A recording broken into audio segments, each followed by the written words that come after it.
Caitlin Clark haters are switching up after she became undeniable. The shifting dynamics in the WNBA, from criticism to collaboration.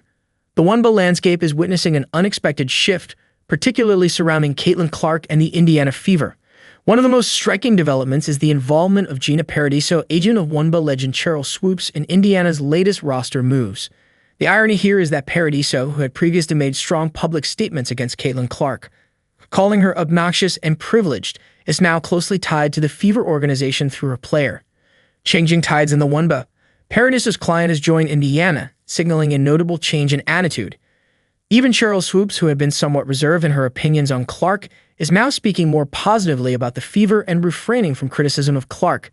This shift is intriguing given the past tension between Clark and certain figures within the WNBA's old guard. Stitney Coulson, another player previously seen as critical of Clark, has also joined the Fever. Coulson, once considered one of Clark's most vocal detractors, now finds herself playing alongside the rookie sensation. It's worth noting that players who have directly played with Clark have never spoken negatively about her, suggesting that many of the past criticisms may have been based on perceptions rather than personal experience. From all-star game tensions to a new reality, the turning point in attitudes towards Clark seems to have been the WNBA All-Star break. During this time, players had the opportunity to interact with her in person rather than through social media narratives. As a result, the initial animosity appears to have softened.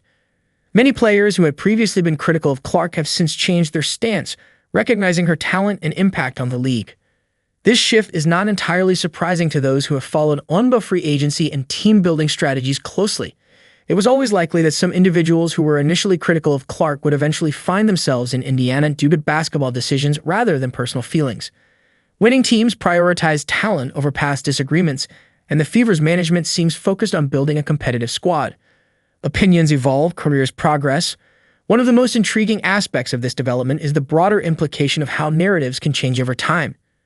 While some fans and analysts subscribe to the stay-on-your-side mentality, where those who once criticized Clark should not suddenly align with her team, others, including this writer, believe in the possibility of evolving opinions. Perspectives shift when individuals have new experiences and first-hand interactions. This situation exemplifies how personal and professional interests can override past tensions.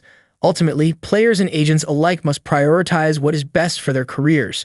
The WNBA remains a highly competitive league, and if joining forces with Clark and the Fever presents the best opportunity for success, past criticisms often take a backseat to future ambitions.